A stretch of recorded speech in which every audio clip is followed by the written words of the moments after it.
David, comment ça va? Ça va bien, toi? Ça va bien, on se retrouve enfin. Enfin. Ça fait quoi? Ça fait 2 ans, 3 ans qu'on est supposé faire cette Mhm. entrevue. Et là, eux, ils savent pas, mais c'est complètement de ma faute. C'est complètement de ma faute.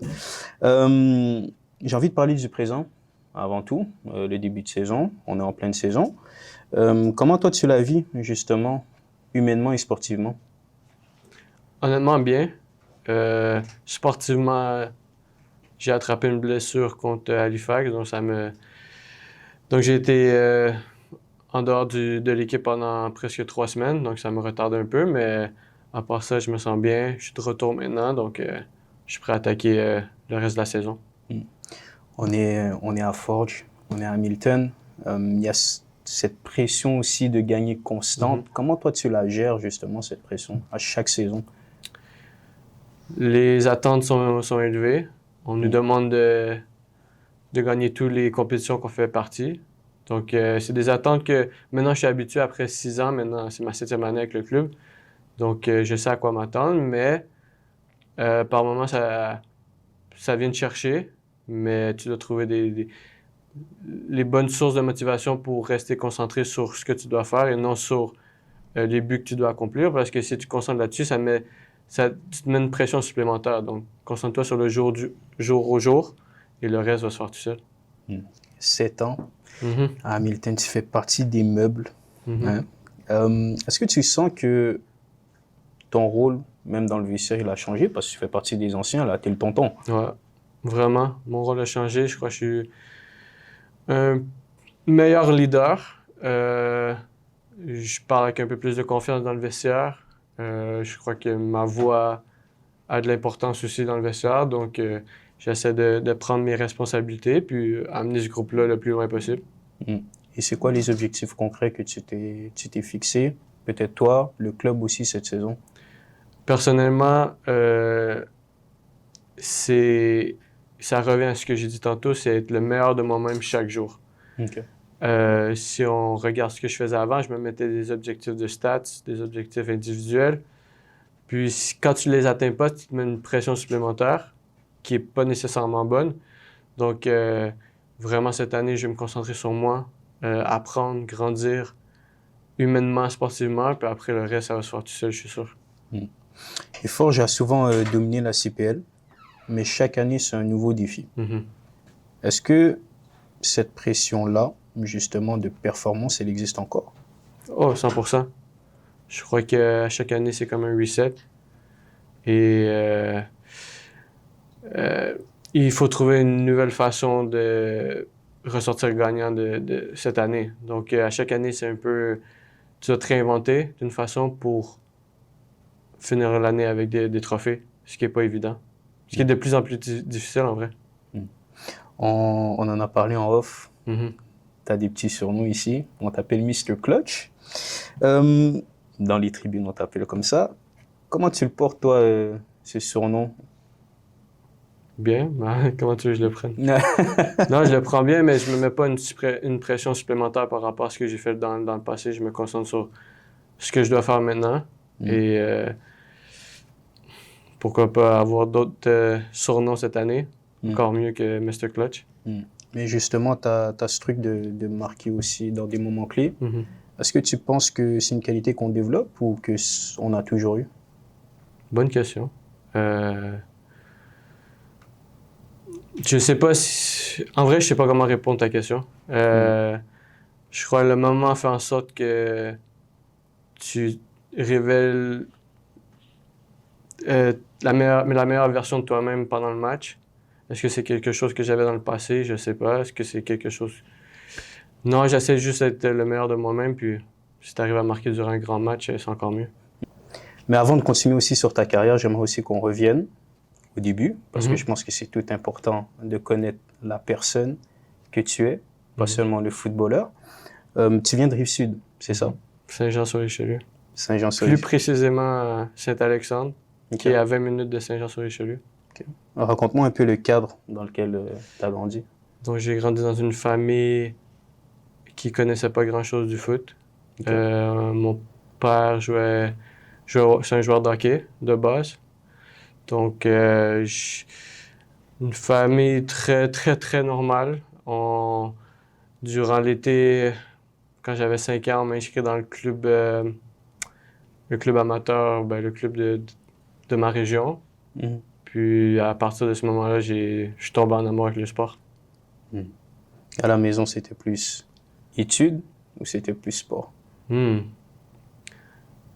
Ma mère nous poussait à toujours être bon par rapport à l'école.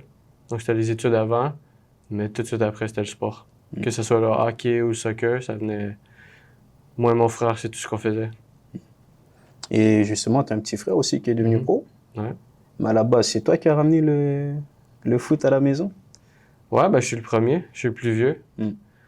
Puis je suis le premier à avoir joué. Ça a commencé en vrai avec mon voisin qui connaissait rien au foot. On a juste commencé à jouer avec le ballon contre le mur.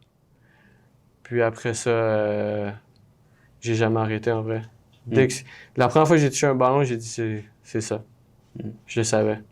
En grandissant justement avec cette fraternité, est-ce que tu étais le grand frère, tu vois, le grand frère méchant là qui tape le petit frère tout le temps et C'était qui dit moi. vas-y, relève-toi, ou tu étais plus dissipé et calme avec lui? Non, j'étais vraiment le grand frère méchant.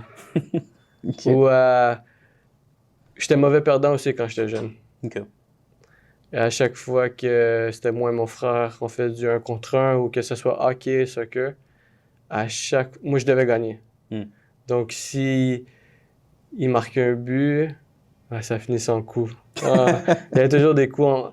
En vrai, on se battait à chaque jour. Ok. C'est drôle que tu m'en parles parce qu'on s'est parlé récemment, puis on parlait du passé, Mhm. puis il m'a dit, t'étais vraiment méchant quand t'étais jeune. Parce que, comme je t'ai dit, j'étais mauvais perdant, puis je l'ai toujours gagné à tout. Mm. Tout, tout, tout, tout, tout. À chaque fois que il commençait à avoir un truc où il allait gagner, je devenais méchant. Mm. Mais j'ai changé, je suis plus comme ça maintenant. Yeah. Surtout avec lui. Ouais. Mais j'ai maturé, puis plus de maturité et tout, fait que c'est normal. J'ai l'impression aussi que c'est un peu normal avec Mhm. les fratries et tout, c'est toujours comme ça. Tu as fait aussi, t'as tout fait avec le Celtic, c'est ça? Ouais. Le Richelieu, le A, le 2A, le 3A. Tu peux me raconter justement cette progression-là? Donc j'ai commencé, si je me rappelle bien, U7. Puis ça a pas pris longtemps avant qu'on me surclasse directement. Donc j'étais direct avec une année plus vieille. Mhm. Puis à partir de ce moment-là, ça a super bien été. J'ai fait toutes les classes jusqu'à U14 3A. Mhm. Donc c'était un beau parcours où j'ai beaucoup de connexions avec le club encore. Du monde que je respecte beaucoup. C'est un club familial. Puis c'est des gens que je respecte beaucoup, qui m'ont aidé énormément. Puis qu'à chaque fois que je les côtoie, ben, on passe du bon moment ensemble, puis je les remercie pour tout ce qu'ils ont fait pour moi. Il y avait déjà à cette époque les sélections régionales aussi. Ouais. Tu en as participé à quelques-unes, non? J'ai fait 2 ans, donc je l'ai fait une année supplémentaire. C'était l'année où je l'ai fait avec Wilfred Nancy. Ok. Ça s'est pas bien passé parce qu'on s'était fait reléguer cette année-là. Ok. Avant, il y avait je me rappelle plus comment ça fonctionnait, mais je me rappelle qu'on avait fini dernier, puis on s'était fait reléguer. Puis la Rive-Sud, on était la meilleure région. Ok. Qu'est-ce qui a expliqué le fait que vous vous êtes fait reléguer? Comment? Qu'est-ce qui a expliqué le fait que vous êtes relégué? C'est sur le terrain, c'est quoi? Eux, ils nous ont dit avant le tournoi qu'on avait la meilleure génération. C'est la génération 96. Moi, je suis 97. Cette génération-là, il y avait, je me rappelle de Nicolas Kéo, on l'appelait, Mm. Garçon, Mm. Nicolas Houle, Raphaël de Chantal Dumont, tous ces gars-là. En gros, ils nous disaient que c'était la meilleure génération depuis longtemps. Puis on a complètement coulé durant le tournoi. Mm. On a perdu le premier match. Je crois qu'on a tout perdu nos matchs. Donc, il y a une pression supplémentaire qu'on n'est pas arrivé à surmonter. Puis après, je vais toujours me rappeler de ce moment-là où on était dans des chambres, on était dans une école, puis on était dans une classe. Puis après, on avait nos matelas gonflables et tout. Mm. Puis c'est à ce moment-là qu'on savait qu'on était relégués. Puis Wilfrid nous a fait un speech, puis tout le monde est parti à pleurer. C'était quoi le speech? Ah, ça fait longtemps, mais Les grandes lignes? en gros, c'était un peu ce que j'ai dit, qu'on était la génération, une des gifted, comme on était vraiment bon, puis qu'on n'a pas réussi à surmonter cette pression, puis après, tous les gars ont commencé à pleurer. On avait 13 ans. Ouais. Puis à ce moment-là, ça me reste toujours en tête, là. C'est quelque chose qui... Sur le moment, c'était lourd, mais après, tu te relèves puis tu apprends de ce moment-là. Mm. Puis après, j'ai refait les sélections avec mon âge. On a réussi à monter en... Je me rappelle plus comment on appelait ça, mais je crois que c'est en première division, on va dire. Ouais, c'est ça. C'est la deuxième année, tu le fais avec Ouais. Pierre, c'est ça? Pierre. Ouais. C'était moi, Pierre, au milieu. Ah. Ouais, on a tout détruit. Ça devait jouer, ça. Ah ouais, c'était Wilfrid, le coach, encore. OK. Puis moi et Pierre, on avait une très bonne connexion. On est de très bons amis aussi. Puis on avait fait un bon tournoi, nous deux. Puis, comment tu t'es retrouvé dans le radar du CF Montréal? Donc à ce moment-là, je devais faire le choix entre les équipes du Québec ou l'Académie de Montréal qui a été créée à ce moment-là. Ouais. Donc j'ai eu des appels avec les deux. En vrai, l'Académie de Montréal, c'était des détections. Donc je me suis présenté aux détections. Ça s'est super bien passé. Donc j'ai reçu la lettre que j'étais sélectionné pour rejoindre l'Académie. Mhm. Puis à ce moment-là aussi, il y avait la compétition avec l'équipe du Québec, le CNHP dans ce temps-là. Mhm. Donc je devais faire une décision entre les deux. Puis ça n'a pas été difficile pour moi de choisir l'Académie. Puis après... Pourquoi ça n'a pas été difficile pour toi de choisir? Ben, pourquoi? Parce que l'Académie, t'avais un chemin pour te rendre professionnel. C'est comme ça que je le voyais. Ouais. T'as une équipe pro, après t'as les étapes à suivre pour arriver pro. Donc c'était un chemin clair, précis. Fait que c'était un choix logique pour moi. Okay. Surtout, j'ai toujours eu l'intention de jouer professionnel, donc quand j'ai reçu l'invitation pour rentrer dans le programme de l'Académie, j'ai pas hésité. Et est-ce qu'à ce moment-là, au moment où tu intègres l'Académie, tu te dis, je pense que le football, ça va être peut-être plus qu'un simple loisir pour moi, ou tu avais déjà cette mentalité-là qui était peut-être, ou ce rêve inconscient ou conscient, inculqué plus jeune? Je crois que ça m'a vraiment frappé quand je suis rentré à l'Académie. Parce que quand tu joues dans ton club, tu sais que tu es bon, mais tu joues pas avec les meilleurs non plus. Ouais. Donc, dès que tu rentres dans une académie ou dans un environnement où c'est supposément les meilleurs au Québec, puis tu te rends compte que tu as le niveau. Surtout quand j'étais jeune, j'étais un très bon joueur. Donc, tu réalises très très tôt que tu peux y arriver. Puis moi, dès que je suis rentré à l'académie, dès les premiers entraînements, je me suis dit que je peux le faire. Puis je vais me tout donner les moyens pour accomplir ce rêve. Après, c'était tunnel vision, puis j'ai jamais arrêté. Tu te retrouves avec des jeunes, comme tu l'as dit, tous plus ambitieux, talentueux, les uns que les autres. Mentalement, comment tu gères cette concurrence constante? Pour une raison que je sais pas pourquoi, ça a été très facile pour moi de me motiver quand j'étais jeune. J'étais quelqu'un de discipliné depuis tout jeune. J'avais ce but en tête, puis il n'y a rien qui allait m'arrêter. À partir que je suis rentré à l'académie, je faisais tout en sorte pour que j'accomplisse mon rêve de finir avec la première équipe. Donc, dès qu'on a commencé en U14, j'étais locked in. On dirait qu'il n'y avait rien qui pouvait m'arrêter. Je ne peux même pas te décrire pourquoi et comment, mais j'étais quelqu'un comme ça, que j'avais un but en tête. C'est tout ce que je pensais. Je rêvais, je dormais, je faisais tout pour accomplir ce rêve-là. Parce qu'on dit souvent qu'à l'académie, sur 20 joueurs, il y en a un, voire deux, qui deviennent professionnels. Quand tu es jeune et t'entends ça, toi, ça te fait quoi? Est-ce que tu doutes? Ça te motive? Toi, tu dis que tu as été motivé, mais est-ce qu'il y a eu un déclic aussi par rapport à ça? Est-ce que c'est ce type de phrase ou peut-être que c'est vraiment dans le quotidien? C'est sûr que tu doutes. Parce que comme tu dis, c'est un par génération qui passe. Si, si t'es chanceux même.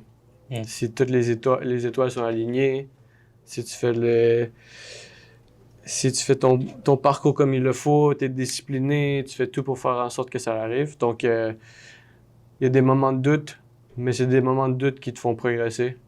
Puis chaque joueur passe par là, puis c'est très, très normal. Mais comme je t'ai dit, pour une raison que je ne peux pas t'expliquer, je le savais que j'allais réaliser mon rêve quand j'étais à l'académie. C'est fou parce que l'an dernier, je faisais l'entrevue avec Pierre Lamotte. Et lui-même, il disait à l'académie, lui, il n'était pas nécessairement discipliné. Mais il a dit, par exemple, David Chouanière, après l'entraînement, tous les petits détails, la récupération, les bouteilles d'eau, il dit toujours avec une bouteille d'eau avec lui.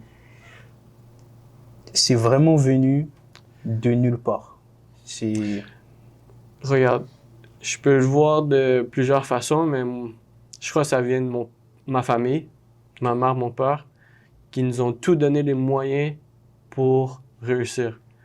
Donc, comme je t'ai dit, je viens de Saint-Alexandre, qui est à 1 heure de Montréal. Donc, ils ont loué un appartement à Montréal, donc j'ai dû me déménager. Et à partir de ce moment-là, quand j'ai vu tous les sacrifices qu'ils ont fait pour nous, je me suis dit, c'est quasiment une dette, mais positivement, je le voyais. Comme je devais leur rendre quelque chose. Ouais, de la redevance. Donc, à ce moment-là, il n'y a rien qui allait m'arrêter. Tout ce qu'ils faisaient pour moi, je devais leur donner quelque chose. Donc, je me suis mis tous les moyens pour que ça arrive. Et c'est arrivé. Et à l'époque, parce que maintenant, vous étiez aussi un peu la génération test. Tu faisais partie de la génération test. Est-ce qu'il y avait peut-être des suivis mentaux, tu vois, à l'époque, avec tu vois, les espèces de psychologues sportifs pour les jeunes? Est-ce qu'il y avait ça? C'était comment aussi les structures? Ça a commencé progressivement. Je crois, après 2 ans de la création de l'académie, il y a eu Antoine Gonner, qui était là, qui était un préparateur mental. Et lui, il a commencé à introduire des séances de méditation, des séances de visualisation, des tests cognitifs. Je me rappelle, on devait remplir des formulaires par rapport à des questions sur la préparation mentale. Donc, sans nous... C'était pas forcé qu'est-ce qu'il nous faisait faire. C'était vraiment un travail... Ça fait partie de l'entraînement, en gros. Donc, avant les entraînements, des fois, on avait des séances avec lui, 30 minutes, où on faisait la relaxation, ou soit c'était un travail, comme je t'ai dit, sur un formulaire. Donc, sans être trop comprendre qu'est-ce qu'il nous faisait, c'était un travail mental avant d'aller faire le travail sur le terrain. Donc, ça a été tranquillement introduit dans les entraînements. Tu penses que c'est primordial aussi pour les jeunes d'avoir peut-être un préparateur mental ou un psychologue qui fait un suivi avec le groupe? Parce qu'il y a aussi cette pression. Toi, tu as bien su la gérer, mais peut-être que tu as vu aussi des collègues à l'époque, des joueurs succomber littéralement à la pression. Je peux pas... Le travail mental est extrêmement important.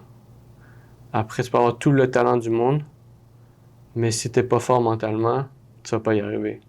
Je te le dis. Il y a trop d'obstacles, il y a trop d'échecs, il y a trop de moments où tu vas commencer à te douter que si tu n'arrives pas à comprendre pourquoi tu joues et c'est quoi tes buts, tu vas te perdre.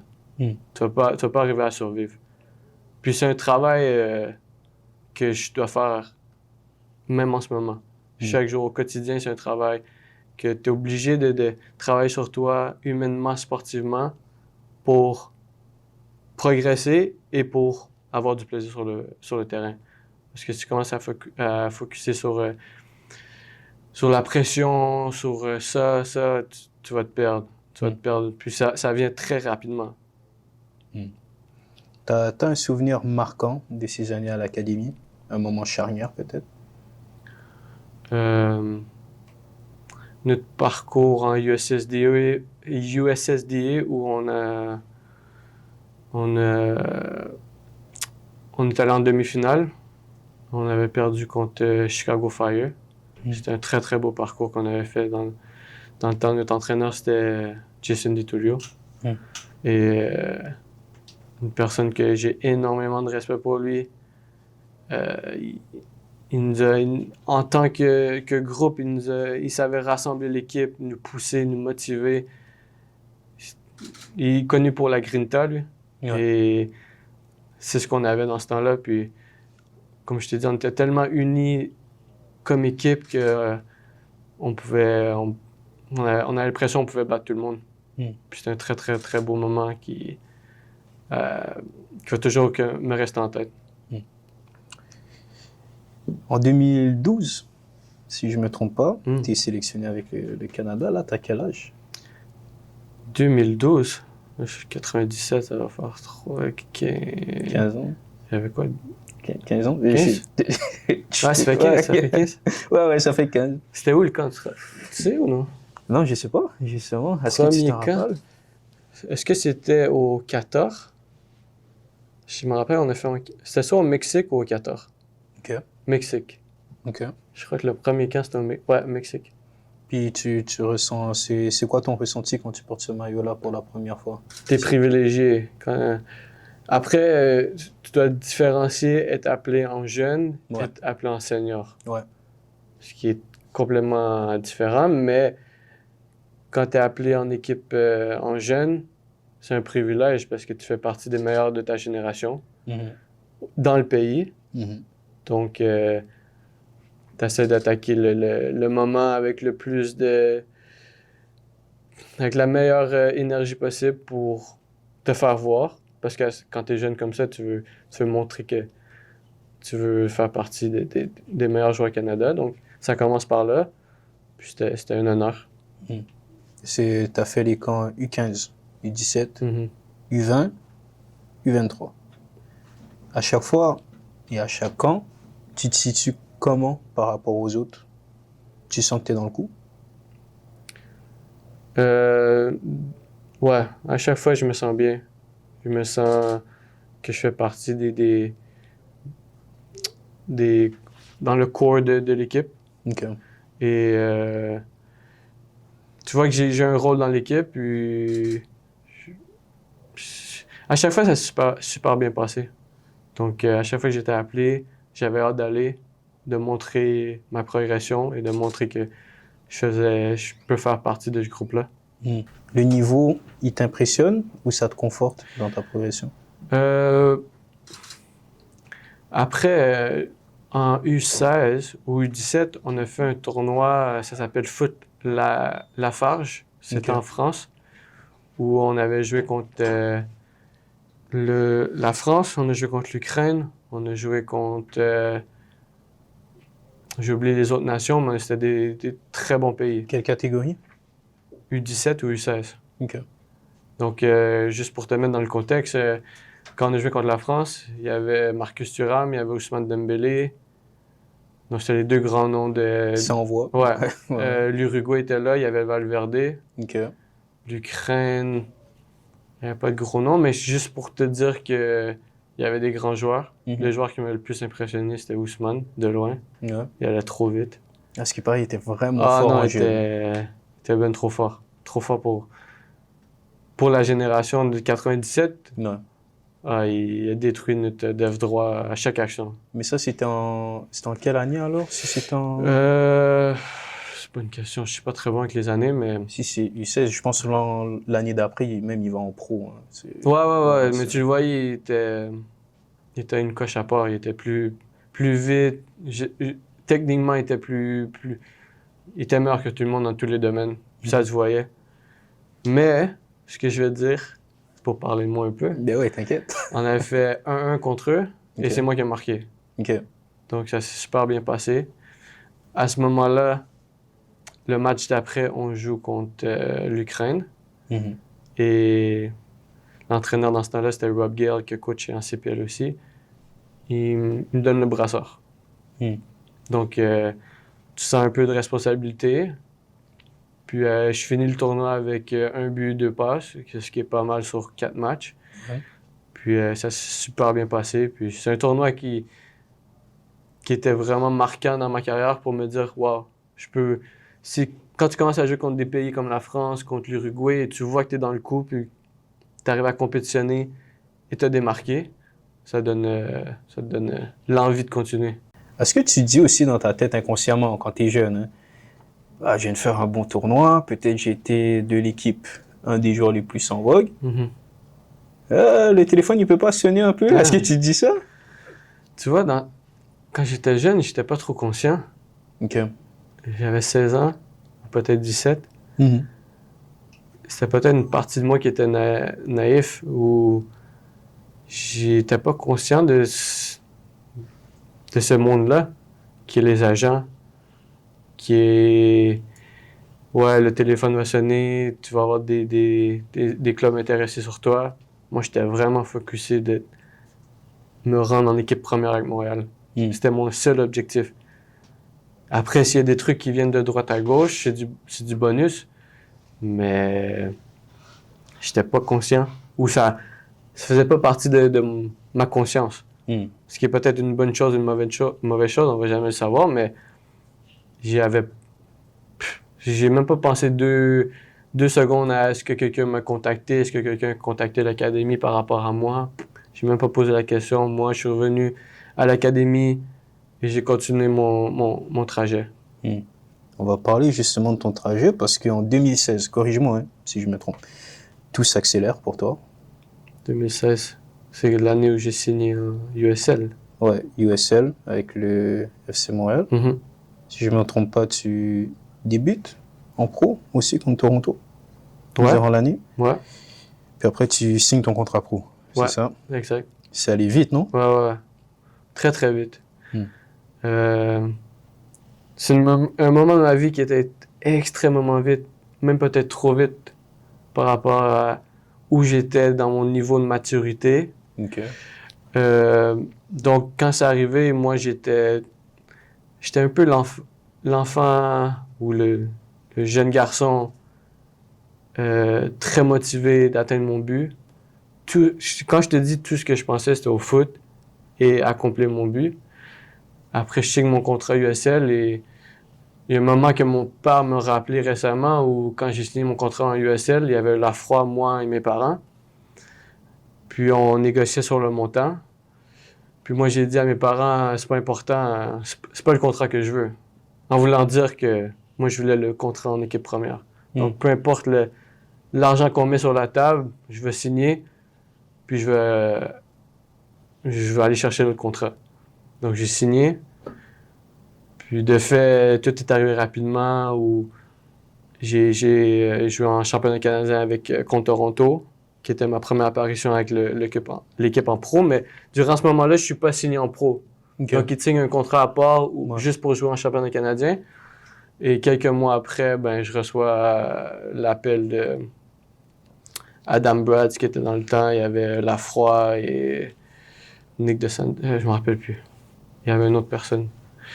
Et je reçois l'appel et il m'offre un contrat professionnel. Vu de l'extérieur, c'est fluide.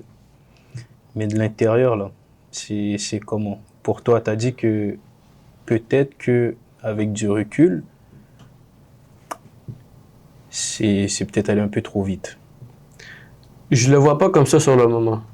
Ok. Peut-être maintenant, avec la maturité et, on va dire, la sagesse que j'ai en ce moment, Hmm.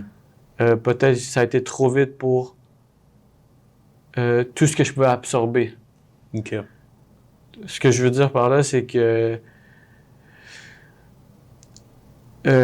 donc dès que je suis arrivé avec l'équipe première, j'ai aucun rôle dans l'équipe. Donc, Ok. quand t'es jeune, t'es avec l'académie, t'es le gars que tout le monde compte sur toi. Le jeu est, en gros, fait pour toi, pour t'exprimer, pour être bon. Donc, t'arrives en pro, t'es personne. Ouais. Tu vois, c'est un groupe âgé. Quand je suis arrivé en pro, c'était l'année où t'avais des Donadel, des Bernier. Je vais pas dire qu'ils sont vieux, mais tu vois, c'était un groupe 30 ans et plus, là. Ouais. Puis moi, je venais d'avoir 19 ans. Donc, t'arrives avec ton ego, t'arrives avec tes ambitions, puis tu vois que personne te regarde, personne compte sur toi, et souvent t'es mis à part durant les entraînements. Mettons, tu fais un 11 contre 11, c'est qui le premier à sortir? C'est le jeune. Mm. Tu fais un exercice où il y a un joueur supplémentaire, ben, tu sors. Donc, j'étais le plus jeune de l'équipe, fait que tout le temps, d'une personne à sortir, c'est toi. Donc, tu finis, il y a des journées, je me présentais à l'entraînement, je m'entraînais pas. Hein. Mm. J'étais là à regarder les séances d'entraînement. Ça arrivait souvent. Donc, c'est à ce moment-là où je parle de l'ego. L'ego est affecté, est touché. Tu commences à te poser des questions, il y a de la frustration. Tu commences à te douter, tu commences à blâmer les autres. Il y a plein de facteurs qui rentrent en ligne de jeu que tu n'es pas prêt à t'es pas prêt à passer à travers qui arrive pour toi. Là. Mm. Donc, c'est un moment où j'ai eu de la difficulté à le voir de la bonne façon. J'étais quelqu'un d'impatient aussi. Parce que si on Tu veux jouer? ouais, je veux jouer et en gros aussi, mon trajet était très, très linéaire. Donc, j'ai Ouais. pas eu beaucoup de hauts et bas, surtout en jeune. Donc, dès que je suis arrivé en pro, j'ai frappé un mur, puis je l'ai frappé durement. Mm. Puis après, il y a eu la blessure aussi qui n'a pas facilité les choses. Mhm. Donc, beaucoup de remises en question. Et j'ai dû travailler la personne plus que le joueur parce que mon identité était un joueur de foot. Et quand t'es plus calculé en gros, tu commences à te poser des questions. Puis là, si la personne est pas saine, ben, tu commences à te douter, tu commences à être... dans la vie de tous les jours, tu commences à être frustré. Donc, il y a beaucoup de choses que tu dois travailler dessus. L'ego, quand tu arrives dans un vestiaire et tu as nommé les joueurs, Bernier, Mhm. Donadel, Piatti, j'imagine, Ouais, puis Nacho, ben, Drogba peut-être dans ses Ouais. derniers retranchements. c'est la deuxième année. Ben, il est Non. arrivé un peu plus tard durant l'année, mais ouais. Euh, évidemment, tu sais, on va toujours dire on apprend quand on côtoie ces joueurs-là. Mais est-ce que toi qui justement, tu sors du centre de formation où t'es ce mec, tu vois, t'es ce Mhm. gars-là. T'arrives, comme tu as dit avec l'ego, est-ce que au lieu d'être dissipé, petit à petit, il n'est pas écrasé par ces personnes-là, puis ça, c'est peut-être ça qui a peut-être joué aussi dans ton Ouais. mental à cette période. 100%. Je suis un très grand compétiteur. Mm. Et moi, comme je t'ai dit, je suis arrivé avec l'ambition un peu de prendre ma place tout de suite. Je voulais pas perdre de temps. Mm. En gros, j'arrive là, puis je me dis, je m'en fous, vous êtes qui, puis moi, je vais faire ma place, puis il n'y a personne qui va m'arrêter. Puis après, il y a beaucoup de choses qui sont pas en ton contrôle, et ça te frappe. Puis comme je te dis, ça m'a frappé. Je savais plus comment vraiment aborder mon parcours. Donc, j'ai eu des moments où t'es même plus habillé, t'es dans les estrades à chaque match. Des moments comme ça, c'est pas évident, surtout quand t'as l'ambition de te montrer à chaque jour. Donc, j'avais plus la chance de me montrer. Donc, après, il y a la frustration. Puis après, tu rentres dans un cycle qui est pas sain. Puis après, c'est beaucoup de frustration, mais tu dois apprendre. Puis j'ai appris de la dure un peu. Parce qu'en même temps, le FC Montréal, il n'existe plus à un certain moment. C'est ça. Donc, ils ont décidé de couper les fonds pour la USL. pour l'équipe réserve. Donc, il n'y avait plus de pont entre l'académie et les pros. Donc, idéalement, ce qui serait passé, c'est que je continue en réserve, en USL. Ouais. Je Mais continue avec- ma progression, mais là, il n'y avait plus rien. Donc, j'étais là à regarder les matchs, pas m'entraîner. Après, tu joues pas de match. J'ai pas joué de match pendant presque un an. Donc, tu commences à te poser des questions, là. Tu penses pas à un prêt ou à quelque chose?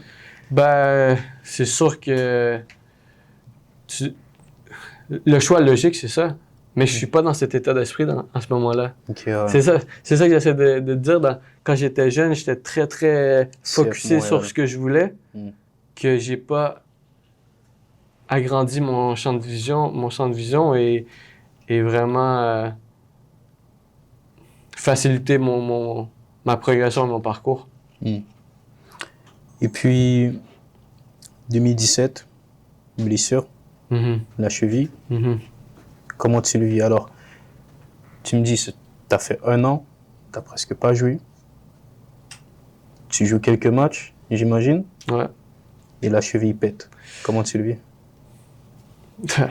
Encore plus difficile que tout le reste. Parce que quand t'es jeune, j'ai pas eu de gros pépins physiques. J'en ai eu, mais pas comme la cheville. Donc, quand tu Mhm. passes à ta première opération, T'as eu quoi? T'avais eu quoi, la cheville? c'est déchirure au tendon du péroné. Ok. Donc, en gros, mon tendon était fissuré au milieu. Donc, j'essaie de revenir sur ça. Puis, il y avait une douleur constante que, en gros, j'étais obligé de faire l'opération. Ok. Donc, on fait l'opération. On me dit 6 à 8 mois de rehab avant que tu retournes au jeu.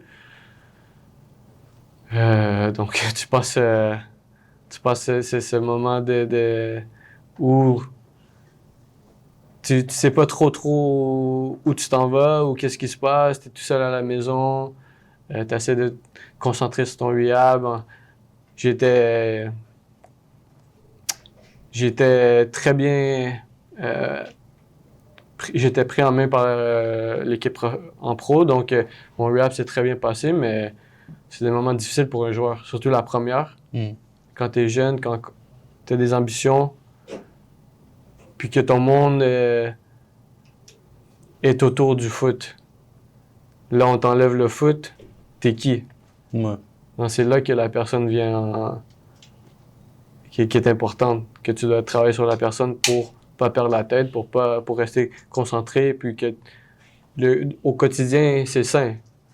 Parce qu'après, il y a beaucoup de frustration, comme je t'ai dit. Ton quotidien, c'était le foot Ouais, pendant, exact. à cette période, peut-être 10 ans de ta vie. Mhm. Puis là, quand le footballeur, même en quelque sorte l'enfant hein, que tu étais, bah, il est blessé. Là, la personne, là, c'est qui? Ouais, tu te cherches. Surtout quand t'es jeune. Tout le monde passe par là, je pense. Mm.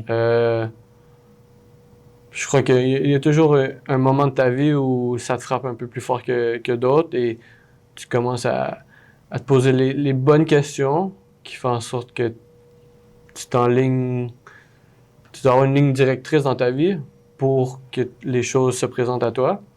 Donc, tu travailles sur ça. Puis tu reviens, tu marques en demi-finale du championnat canadien. Ouais, c'est vrai. Premier but en pro, Ouais. avec ton club formateur. Mhm. Après, combien de mois combien de mois t'es pas revenu directement de blessure, mais c'est quoi l'émotion que tu vis quand tu marques ton premier but avec ton club formateur, le club de ta ville? Beaucoup de fierté. Beaucoup. C'est un sentiment dur à expliquer parce que tu travailles toute ta vie pour ça. Mhm.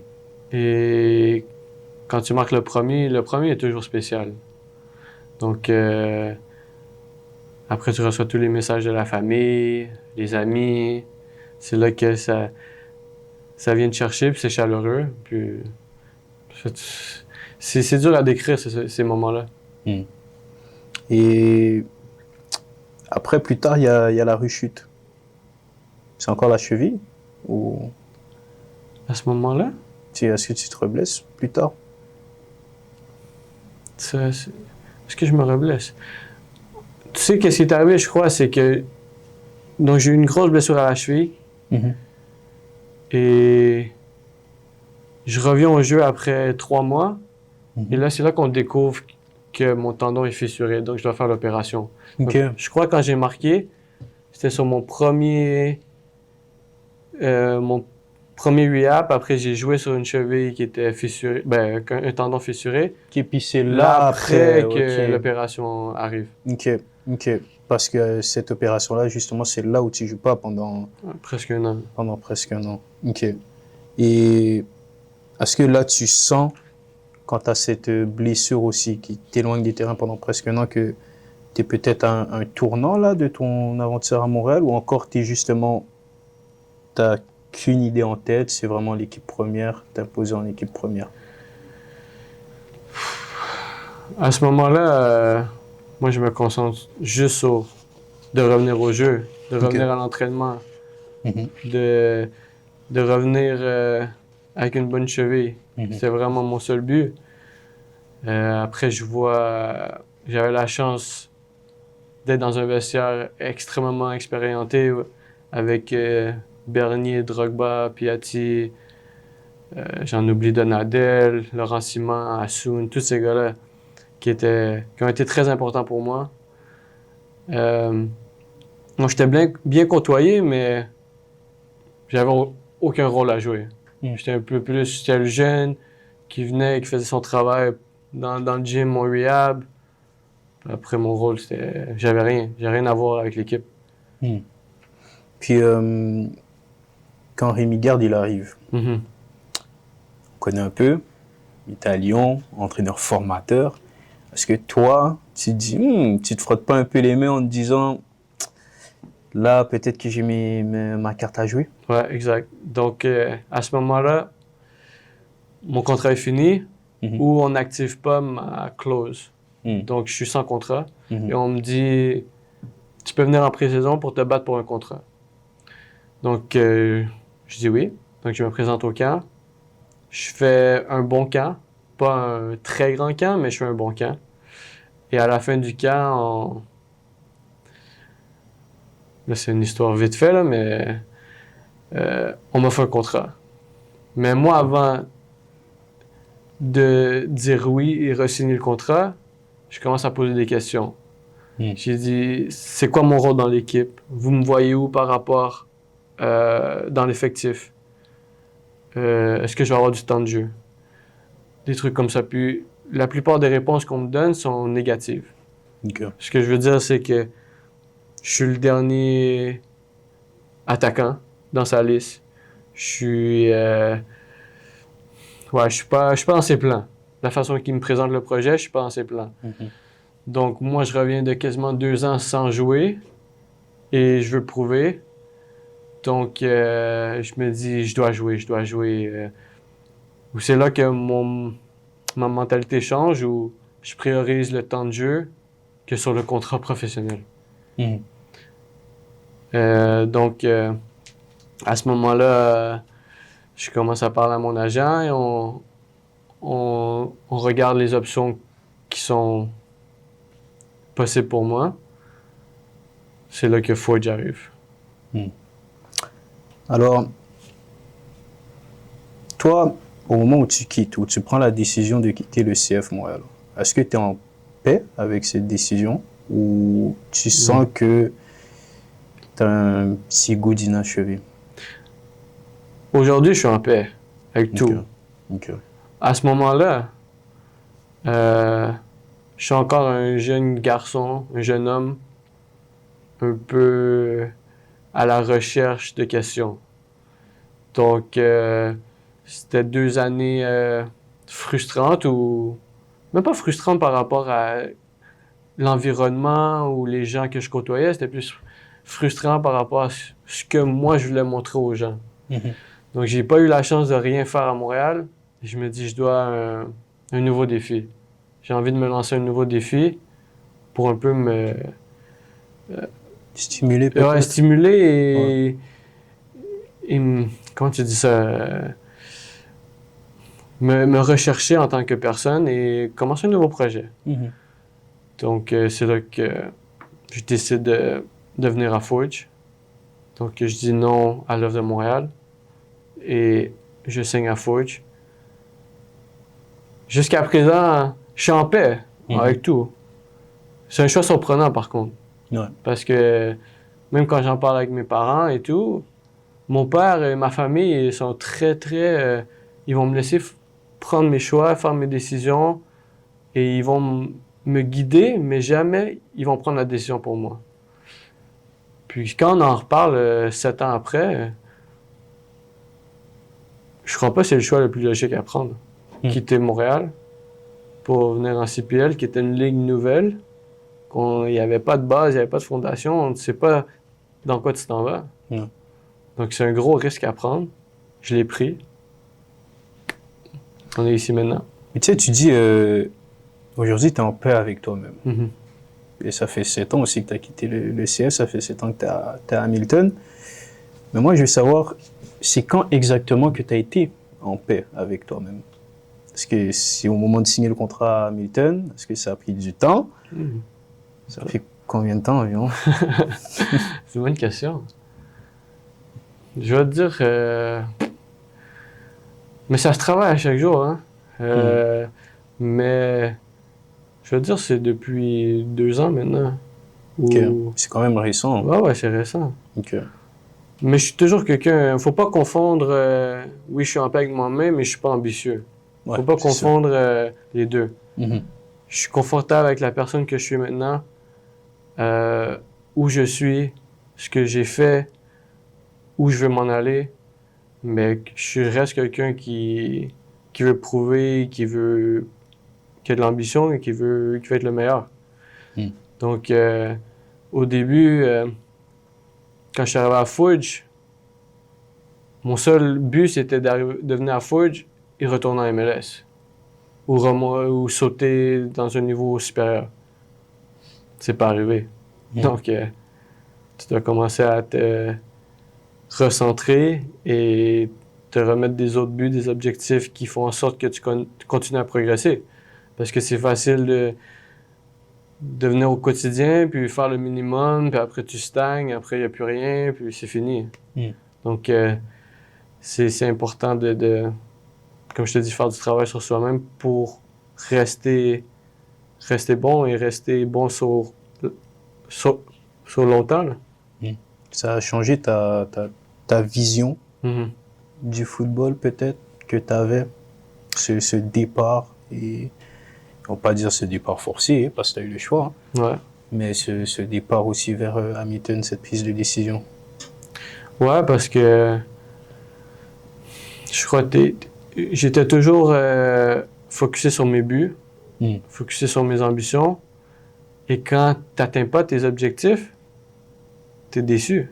Puis après, tu vois, mon objectif premier, c'était de revenir en MLS. C'est pas arrivé. Donc, à chaque année, tu te dis « Ah, merde, ah, merde, ah, merde, encore, ah, merde. » Là, tu vas te perdre. Donc, tu dois vraiment regarder sur le côté mental puis te dire pourquoi tu joues, pourquoi tu veux continuer à apprendre, pourquoi tu veux continuer à grandir, pourquoi tu te présentes à chaque jour. Sinon, comme je t'ai dit, c'est facile de faire le minimum à chaque jour. C'est trop facile. Mais il y a une grosse différence entre s'entraîner pour progresser et s'entraîner pour juste être là. Donc, j'ai dû faire ce travail humainement. Puis, comme je t'ai dit, je suis en paix. Puis, j'aime tellement le foot que c'est pour ça que je joue. Je joue pour la passion du sport. Je joue pour montrer mon amour pour le sport. Je joue pour montrer mes qualités. Donc, ouais. Tu vois, tu parles au début, tu veux partir en MLS. Est-ce que t'es pas tiraillé aussi entre le fait que à tes débuts, tu vises la MLS, tu prends ça peut-être aussi comme tremplin, et maintenant le fait que aujourd'hui, après 7 ans, tu regardes ton parcours, tu es à Hamilton, c'est une équipe qui domine la ligue, le championnat, ça te donne pas parfois des envies d'ailleurs? Oui.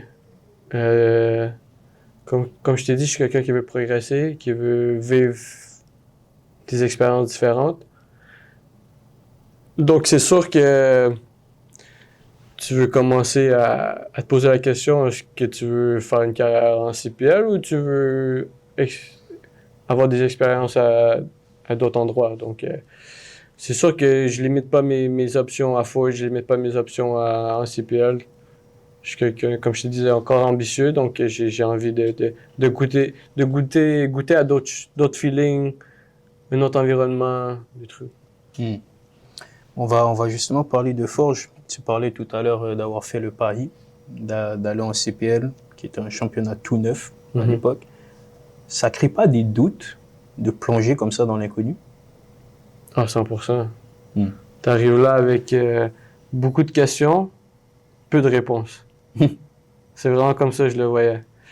Donc, tu arrives ici, tu vois, la première année, c'est pas tout est mis en place, puis tout est beau, là. Il y a beaucoup de travail que la Ligue a dû faire pour être où on est maintenant. Donc, tu arrives, il y a beaucoup de petits problèmes là, un problème là. Donc, tu commences, je vais toujours me rappeler du premier mois où je me dis, dans quoi je me suis embarqué? Comment ça? Ben, tu es habitué à un environnement de MLS où tout est établi, tout est pris en charge. C'est pas une nouvelle ligue. Donc, quand tu es habitué à certains standards et tu arrives là où le standard est un peu plus bas, tu te poses des questions, mais c'est normal. C'est des questions normales que tu passes à travers, puis ça te fait juste grandir. Et pourquoi Forge? Il y a parmi tous les projets qui ont pu t'être proposés. La réponse honnête ou... Ah, moi je suis pour la réponse honnête. Ouais. Non, comment Forge, c'est mon agent est en contact avec Bobby. Okay. C'est de très bons amis. Donc ça s'est fait naturellement. J'ai une rencontre téléphonique avec Bobby. On a eu une très bonne discussion. C'est quelqu'un qui sait comment vendre son projet. Donc, ça m'a vraiment attiré. Et à ce moment-là, la façon dont je me sentais à Montréal, je me suis dit j'ai besoin de me ressourcer. Et avec comment on me l'a vendu, j'ai voulu tenter l'expérience. Tu as ta première saison, tu gagnes le titre. Tu prolonges? J'ai prolongé l'année d'après. L'année d'après. Comment tu vis alors cette première année? Première année plutôt difficile. OK. Parce que je joue pas autant que je voulais. OK. Donc, je suis arrivé j'étais encore le jeune homme où j'ai des ambitions et je joue plus, beaucoup de frustration. J'ai voulu quitter. OK. Donc, ça n'a pas été évident. Et ce qui est arrivé, c'est à la fin de l'année, j'ai eu une très bonne fin d'année. Donc, ça m'a donné beaucoup d'espoir pour l'année d'après. Donc, l'année d'après, c'est là que j'ai confirmé, où j'étais un joueur important dans l'équipe. Ça s'est super bien passé. Donc, à ce moment-là, on commence à rechercher à droite à gauche s'il y a d'autres équipes intéressées et rien ne se présente pour moi. Donc, c'est là que je prolonge avec Forge pour 2 années de plus. Et ta première année, tu dis que tu ne joues pas beaucoup. Parce que justement, c'est encore là, l'ego du footballeur qui là, tu m'as posé une question au début de l'entrevue et si j'ai voulu quitter ou arrêter. C'est des moments comme ça qui m'ont donné le goût de tu te poses la question, est-ce que ça vaut la peine? Tu vois ta carrière un peu chuter au lieu de progresser. Donc, c'est des moments très difficiles pour un joueur. Et ouais, c'était pas évident. Comme je te dis, j'ai appelé mes parents, puis j'ai dit, c'est fini, là. Ouais, mes valises sont faites, je viens à la maison.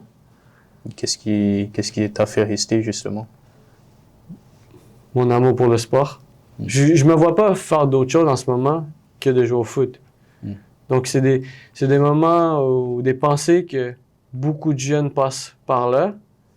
Moi, j'ai juste décidé de continuer, passer à travers, trouver la raison pourquoi je joue. C'est vraiment ça qui me... Puis de dire, je vais améliorer ma situation. Comment je peux faire aujourd'hui pour améliorer ma situation? Donc ça, c'est comme ça que j'ai abordé le projet. Et depuis, tu es resté fidèle à Hamilton. Combien de trophées maintenant? 6. Pardon. Pardon. Puis comment tu gères justement la concurrence, surtout maintenant, vu que tu es un des plus anciens dans le vestiaire? Très bonne. Très bon. En vrai, j'aime la concurrence. Je veux des jeunes joueurs qui me poussent. Je veux pousser les jeunes joueurs, je veux pousser les vétérans. La concurrence, elle est bonne pour tout le monde. Donc, tu dois apprécier la concurrence pour la pousser. Tu dois vraiment jouer avec la concurrence. Donc, je la vois vraiment d'une façon saine. Puis c'est une façon qui va te faire progresser aussi. Parce que tu es comme un poste qui est très ingrat, parce que tu es un joueur offensif. Ouais. Ça veut dire que les clubs, quand ils veulent se renouveler, s'ils veulent frapper fort, on va chercher un attaquant, on va chercher un milieu offensif. Alors, surtout sur les dernières années, quand on regarde à ton poste, les joueurs offensifs, il y a eu Nana, je pense que c'est le plus récent, qui est venu d'Europe. Bini aussi est venu d'Europe. Toi, quand tu regardes ça, et que déjà tu vis la concurrence quotidienne avec les jeunes qui poussent, les joueurs locaux, est-ce qu'on ne souffle pas un peu en se disant ou pas du tout? Non, je le vois vraiment pas comme ça en vrai. Okay. Comme je t'ai dit, je veux me défier contre les meilleurs. Donc, si tu me ramènes le meilleur allié possible, moi, je vais tout faire pour jouer à sa place. Donc, ça me pousse à travailler, ça me pousse à me dépasser. Donc, non, je le vois vraiment pas comme ça. Je le vois comme une façon de progresser puis de challenger. Est-ce que tu penses que justement, ça aussi, ça fait partie de ton apprentissage? Parce que le David Choignard, qui était à la première saison, qui pouvait voir ça peut-être comme un manque de considération, aujourd'hui va peut-être le voir comme une forme de respect. Pour te dire, regarde, t'es bon, notre équipe offensivement, elle est vraiment bonne. On va prendre encore plus de joueurs pour apporter cette concurrence et peut-être tirer l'équipe vers le haut. Je crois que quand j'étais un peu plus jeune, tu le vois d'une façon où le coach ne me fait pas confiance, il va chercher un autre joueur. Donc tu ne l'abordes pas de la bonne façon. Puis souvent, ça te rentre dans un environnement négatif, où c'est toxique, où ça nuit à ta progression, ça nuit à ton quotidien, ça nuit aux entraînements, en match. Tu vis pas les sensations que tu dois vivre. On joue pour vivre des sensations fortes, avoir du plaisir sur le terrain. Et quand tu commences à rentrer dans un mindset négatif, tu profites pas du moment. Tu profites pas du moment, puis tu sais pas pourquoi tu joues, puis après tu rentres vraiment tu pars en chute. Et justement, après autant d'années au club, l'entraîneur, la relation, elle est comment? Parce que tu as autant d'ancienneté que lui, là, Hamilton. Hein? Bonne. Okay. C'est comme ça que je vais la mettre. On se respecte beaucoup. Il me fait beaucoup confiance, il compte sur moi. Je veux dire, c'est pas l'entraîneur qui communique le plus aux joueurs. Donc, tu sais pas des fois pourquoi certaines décisions sont prises, mais c'est comme ça qu'il fonctionne et ça fonctionne pour lui. Donc, c'est quelqu'un qui est qui est excellent pour préparer les matchs. C'est quelqu'un qui vit pour le foot. Il est extrêmement discipliné. Il sait qu'est-ce qu'il veut, comment il veut que son équipe joue. Donc, c'est quelqu'un de très, très préparé. C'est comme ça que je peux le décrire. Parlons de ton frère. Vous êtes affrontés en match officiel. Mhm. C'est comment le fameux derby familial? Le premier était vraiment spécial. Je me rappelle, mes parents, ils ont pris une suite Mhm. et on a invité toute la famille, les amis. Il y avait un peu plus de 40 personnes dans la suite.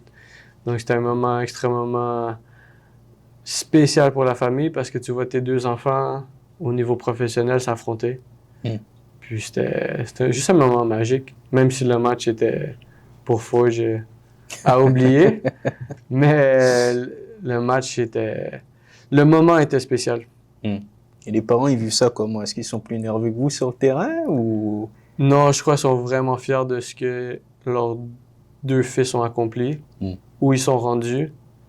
Puis je crois qu'ils sont juste là pour apprécier le moment et juste voir leurs deux fils faire ce qu'ils aiment.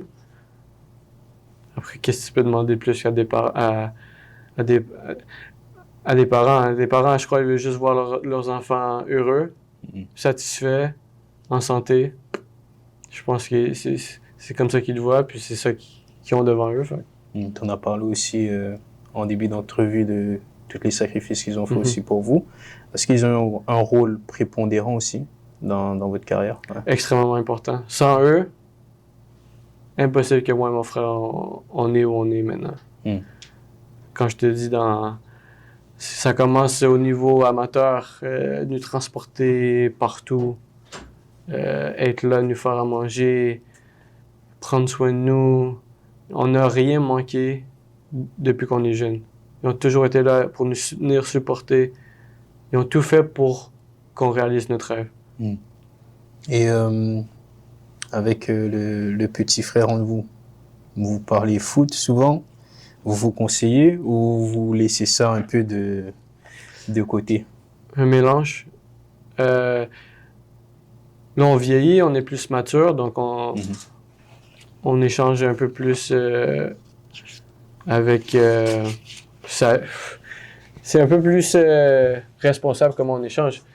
Avant, surtout durant notre temps à l'académie, c'était un peu plus ton parcours, mon parcours.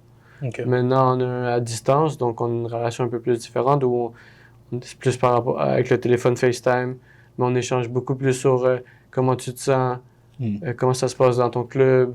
Beaucoup d'échanges sur le foot, mais aussi beaucoup d'échanges sur la personne, comment il va, comment sa vie va. Donc, on a une extrêmement bonne relation entre nous et on s'aime beaucoup. Si je ne me trompe pas, hein, le dernier match entre vous deux, t'as marqué. Après, vous les avez aussi éliminés. L'avant-dernier match, parce que c'était un aller-retour.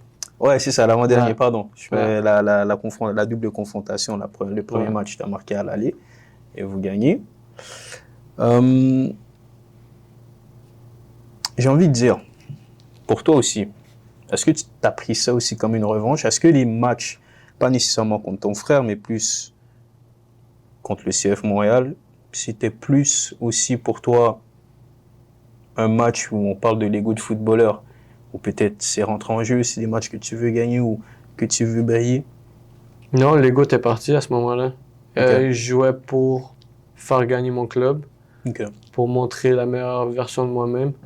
Donc, oui, c'est un sentiment spécial parce que tu joues contre ton club de jeunesse où tu as tout fait ta carrière. Donc, c'est un sentiment très, très spécial. Mais à ce moment-là, quand je marque, je pense pas jamais dans ma tête, je le vois comme une revanche, comme regardez-moi maintenant. Vous avez fait une erreur. Non, je le vois vraiment pas comme ça. Moi, je suis là dans le moment, je marque, je fais gagner mon club. C'est tout ce que je veux. Hein. Puis aussi, je pense que c'est une victoire aussi historique pour une CPL. C'était le premier club de CPL à battre une MLS. Comme par hasard, j'ai envie de dire, c'est Hamilton. Ouais. Est-ce que vous réalisez sur le coup, sur le moment, qu'est-ce que vous venez de faire? C'est quand même une victoire qui est plutôt historique. Oui, parce qu'on avait essayé... c'est pas la première fois qu'on joue contre eux. Donc, à chaque fois qu'on jouait contre eux dans les années avant, c'était notre but, de les battre pour créer l'histoire. Donc là, après 3 tentatives, on réussit à les battre. Donc, en tant que groupe, tu te dis, ah, finalement. Ouais. Puis c'était vraiment pour nous montrer à nous-mêmes qu'on peut le faire aussi. Parce qu'après 2 fois, quand tu échoues, puis on a échoué, on a perdu de façon assez difficile, surtout quand Wilfrid était là-bas. Ouais. Donc, quand tu arrives à les battre, tu te dis, waouh, on est là aussi, là, on peut se taper contre les meilleurs, puis on peut faire quelque chose. Et puis, le vilain grand frère, là, quand tu étais plus jeune, est-ce que là, il ressort? Ça chambre pas du tout le petit frère? Non. Pourquoi? Je sais pas. Je suis même pas en position de parler, en vrai. Ah, ouais. Ce que je veux dire, c'est que sa carrière va tellement bien. Il fait MLS All-Star cette année-là, des trucs comme ça. Moi, je suis là pour jouer au foot, pour m'amuser. Après, c'est sûr qu'à Noël, je lui ai glissé un petit mot. Ah, voilà. Tu vois, des fois, je le chambre, mais je suis plus vraiment chambreur Ouais. comme je l'étais avant. Donc, aussi, il m'a battu 2 fois avant. Donc, Ouais, ouais. tu vois, c'est 2-1, 3-1. Non. Ouais, je comprends. Mais c'était un gentil chambrage. Ouais. C'était mignon. Ouais. Tu as un profil particulier aussi, comme étant joueur. Toi, tu te définirais comment? Quel type de joueur? Je me définis comme un joueur créatif, rapide et qui aime improviser et qui est percutant. Et les qualités essentielles pour toi à ton poste? Donc, c'est un créatif, agile,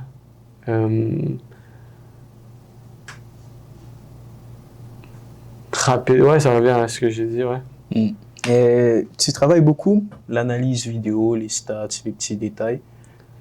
De plus en plus, on fait beaucoup de travail sur les séances vidéo à Forge. Donc, forcément, quand tu es obligé de le faire, donc tu travailles beaucoup. Mais c'était une réalisation pour moi parce qu'avant, je ne le faisais pas quand j'étais en jeune. Et quand on est arrivé ici, on fait beaucoup de séances vidéo. Donc, tu apprends comment analyser le match et à apprendre du match. Donc, c'est quelque chose que je fais souvent après les matchs. J'aime regarder le match et analyser et voir sur quoi tu peux progresser, sur quoi tu as été un peu moins bon. Juste en général, comment tu vois le match aussi. Et tu t'inspires de certains joueurs, que ce soit aujourd'hui ou peut-être plus jeune aussi. Tu avais sûrement des idoles de jeunesse. J'ai grandi en regardant le Barça 2009, 2010, 2011. Donc les Messi, Xavi, Iniesta, c'était mes idoles. Après, j'arrive à admirer les grands joueurs. Moi, quand je regarde les matchs, je veux des joueurs qui me fassent vivre des émotions. Donc, je peux nommer des joueurs comme Hazard, Neymar. En ce moment, tu as des joueurs, Lamine Yamal, tu as Doué. C'est des joueurs que tu as envie de regarder. Moi, c'est vraiment ça qui vient me chercher quand je regarde un match. Et qui va me faire rêver, qui va me faire sentir des émotions aujourd'hui. Et pour l'après, est-ce que tu penses déjà à l'après-carrière ou tu es toujours 100% focus sur le terrain? Ça vient naturellement. Ça vient avec le temps, je dois penser à l'après. Est-ce que j'ai pris mes décisions par rapport à ce que je vais faire après? Non. Mais ça m'arrive de penser à ce que je vais faire après, mais je crois que ça va être relié au foot. C'est ma passion que j'ai eue depuis que je suis tout jeune. Je connais le milieu, je connais beaucoup de personnes aussi. Donc, ça va rester dans le foot et que ça soit coach, préparateur physique, avec le nombre de blessures que j'ai eues, j'ai appris à prendre soin de moi et j'ai appris à apprécier travailler sur le corps pour optimiser ta performance. C'est quelque chose que j'aime. Donc, c'est des domaines où je me dis peut-être que ça serait intéressant, mais j'ai pas pris de décision en ce moment. Est-ce que tu aimerais transmettre toi aussi quelque chose aux jeunes? Tu aimerais transmettre quoi? Transmettre l'amour pour le foot, j'aimerais transmettre mon savoir, j'ai vécu beaucoup de trucs et j'ai envie d'aider les jeunes sur les détails. La première touche de balle, tourner, juste le feeling avec le ballon, juste apprécier le sport pour que c'est un amour pour toi, puis après tu arrives à faire ce que tu veux. Et quand on parle de David Choinière, le joueur, qu'est-ce que tu aimerais qu'on retienne de lui? Wow. Bonne question. C'est pas à moi de dire ça. Moi, je me concentre pas sur ce que je pense de moi-même non plus. Honnêtement, j'ai pas envie de répondre à cette question parce que moi, je veux vraiment me concentrer sur le terrain. Après, les gens vont faire une opinion et un jugement sur comment ils me perçoivent. C'est là. Mais moi, je sais qui je suis, pourquoi je joue. J'ai pas envie de dire aux gens comment de me percevoir. Autant le joueur que la personne. Non, mais au quotidien, je suis moi-même. Donc, je m'en fous un peu de comment les gens me perçoivent. Tu m'aimes pas, tu m'aimes pas. Si tu m'aimes, tu m'aimes. Moi, je suis pas là pour déranger personne. Moi, je suis là pour être la meilleure personne possible, aider mon équipe, ma famille, et que tout le monde se sente bien. Et si un jeune joueur te disait « je doute, je suis blessé, je suis perdu », tu lui répondrais quoi, toi? Arrête. Non. En vrai, je dirais... Ouais, c'est une bonne question. Hein? Je doute. Je suis perdu. Je sais même pas par où commencer. Je lui dis... Simplifie tout. En vrai, tu dois simplifier ta vie, simplifier tes objectifs, recommencer à la base, pourquoi tu joues, et prendre chaque opportunité pour essayer d'apprendre et de grandir. Ça va te faire grandir, que ce soit le joueur de foot ou l'humain. Prends l'occasion pour travailler sur toi et je crois que si ton intention est pure, tu peux pas te tromper. Même si tu te trompes, t'apprends. Donc, simplifie ta vie, puis relève-toi et recommence demain. Mr. Clutch, on a terminé. Merci beaucoup aussi pour ton temps. Merci. Mon gars, on s'attrape.